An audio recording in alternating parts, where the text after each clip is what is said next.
ریق بن عبداللہ بن ابی نے بیان کیا، انہوں نے بیان کیا کہ میں نے انس بن مالک رضی اللہ عنہ سے سنا۔ انہوں نے وہ واقعہ بیان کیا جس رات رسول اللہ صلی اللہ علیہ وسلم کو مسجد کعبہ سے معراج کے لیے لے جایا گیا کہ وہی آنے سے پہلے آپ کے پاس فرشتے آئے۔ حضرت صلی اللہ علیہ وسلم مسجد حرام میں سوئے ہوئے تھے۔ ان میں سے ایک نے پوچھا کہ وہ کون ہیں؟ دوسرے نے جواب دیا کہ وہ ان میں سب سے بہتر ہیں۔ تیسرے نے کہا کہ ان میں جو سب سے بہتر ہیں انہیں لے لو۔ اس رات کو بس اتنا ہی واقعہ پیش آیا اور حضرت صلی اللہ علیہ وسلم نے اس کے بعد انہیں نہیں دیکھا یہاں تک کہ وہ دوسری رات آئے جبکہ آپ کا دل دیکھ رہا تھا اور آپ کی آنکھیں سو رہی تھیں لیکن دل نہیں سو رہا تھا۔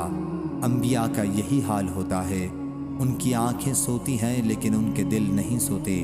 چنانچہ انہوں نے آپ سے بات نہیں کی بلکہ آپ کو اٹھا کر زمزم کے کنویں کے پاس لائے، جہاں جبریل علیہ السلام نے آپ کا کام سنبھالا اور آپ کے گلے سے دل کے نیچے تک سینہ چاک کیا اور سینہ اور پیٹ کو پاک کر کے زمزم کے پانی سے اسے اپنے ہاتھ سے دھویا یہاں تک کہ آپ کا پیٹ صاف ہو گیا۔ پھر آپ کے پاس سونے کا طشت لایا گیا جس میں سونے کا ایک برتن ایمان و حکمت سے بھرا ہوا تھا۔ اس سے آپ کے سینے اور حلق کی رگوں کو سیا اور اسے برابر کر دیا۔ پھر آپ کو لے کر آسمان دنیا پر چڑھے اور اس کے دروازوں میں سے ایک دروازے پر دستک دی۔ آسمان والوں نے ان سے پوچھا آپ کون ہیں؟ انہوں نے کہا جبریل علیہ السلام۔ انہوں نے پوچھا اور آپ کے ساتھ کون ہے؟ جواب دیا کہ میرے ساتھ محمد صلی اللہ علیہ وسلم ہیں۔ پوچھا کیا انہیں بلایا گیا ہے؟ جواب دیا کہ ہاں۔ آسمان والوں نے کہا خوب، اچھے آئے اور اپنے ہی لوگوں میں آئے۔ آسمان والے اس سے خوش ہوئے۔ ان میں سے کسی کو معلوم نہیں ہوتا کہ اللہ تعالیٰ زمین میں کیا کرنا چاہتا ہے جب تک وہ انہیں بتا نہ دے۔ حضرت صلی اللہ علیہ وسلم نے آسمان دنیا پر آدم علیہ السلام کو پایا۔ جبریل علیہ السلام نے آپ سے کہا کہ یہ آپ کے بزرگ ترین دادا آدم ہیں، آپ انہیں سلام کیجئے۔ آدم علیہ السلام نے سلام کا جواب دیا، کہا کہ خوب، اچھے آئے اور اپنے ہی لوگوں میں آئے ہو۔ مبارک ہو اپنے بیٹے کو، آپ کیا ہی اچھے بیٹے ہیں۔ آپ نے آسمان دنیا میں 2 نہریں دیکھیں جو بہہ رہی تھیں۔ پوچھا اے جبریل علیہ السلام یہ نہریں کیسی ہیں؟ جبریل علیہ السلام نے جواب دیا کہ یہ نیل اور فرات کا منبع ہے۔ پھر آپ آسمان پر اور چلے تو دیکھا کہ ایک دوسری نہر ہے جس کے اوپر موتی اور زبرجد کا محل ہے۔ اس پر اپنا ہاتھ مارا تو وہ مشک ہے۔ پوچھا جبریل علیہ السلام یہ کیا ہے؟ جواب دیا کہ یہ کوثر ہے جسے اللہ نے آپ کے لیے محفوظ رکھا ہے۔ پھر آپ دوسرے آسمان پر چڑھے۔ فرشتوں نے یہاں بھی وہی سوال کیا جو پہلے آسمان پر کیا تھا، کون ہیں؟ کہا جبریل علیہ السلام۔ پوچھا آپ کے ساتھ کون ہیں؟ کہا محمد صلی اللہ علیہ وسلم۔ پوچھا کیا انہیں بلایا گیا ہے؟ انہوں نے کہا کہ ہاں۔ فرشتے بولے انہیں مرحبا اور بشارت ہو۔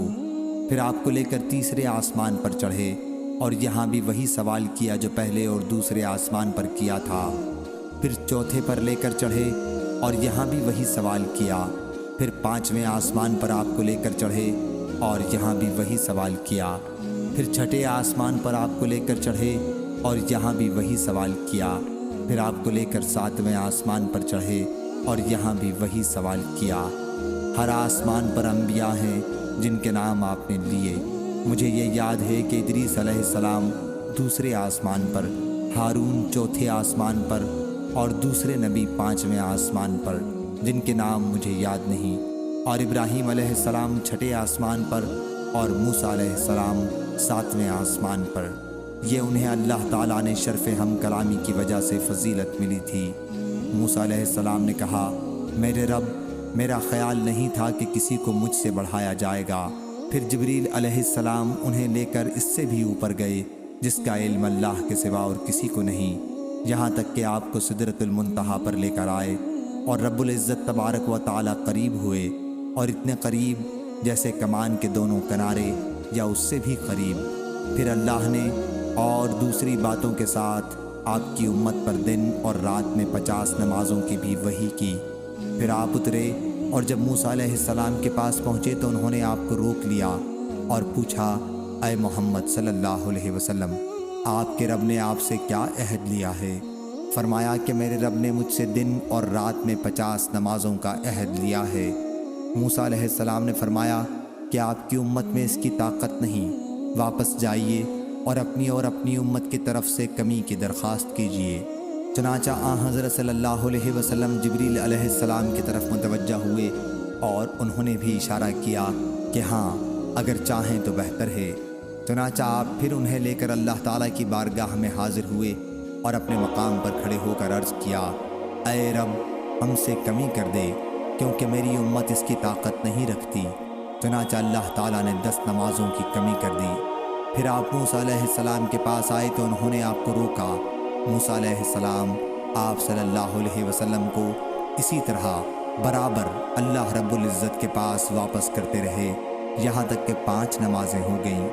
5 نمازوں پر بھی انہوں نے حضرت صلی اللہ علیہ وسلم کو روکا اور کہا، اے محمد صلی اللہ علیہ وسلم، میں نے اپنی قوم بنی اسرائیل کا تجربہ اس سے کم پر کیا ہے، وہ ناتواں ثابت ہوئے اور انہوں نے چھوڑ دیا۔ آپ کی امت تو جسم، دل، بدن، نظر اور کان ہر اعتبار سے کمزور ہے۔ آپ واپس جائیے اور اللہ رب العزت اس میں بھی کمی کر دے گا۔ ہر مرتبہ حضرت صلی اللہ علیہ وسلم جبریل علیہ السلام کی طرف متوجہ ہوتے تھے تاکہ ان سے مشورہ لیں، اور جبریل علیہ السلام اسے ناپسند نہیں کرتے تھے۔ جب وہ آپ کو 5ویں مرتبہ بھی لے گئے تو عرض کیا، اے رب میری امت جسم، دل، نگاہ اور بدن ہر حیثیت سے کمزور ہے، بس ہم سے اور کمی کر دے۔ اللہ تعالیٰ نے اس پر فرمایا کہ وہ قول میرے یہاں بدلا نہیں جاتا جیسا کہ میں نے تم پر الکتاب میں فرض کیا ہے، اور فرمایا کہ ہر نیکی کا ثواب 10 گنا ہے۔ بس یہ الکتاب میں 50 نمازیں ہیں لیکن تم پر فرض 5 ہی ہے۔ چنانچہ آپ موسیٰ علیہ السلام کے پاس واپس آئے اور انہوں نے پوچھا کیا ہوا؟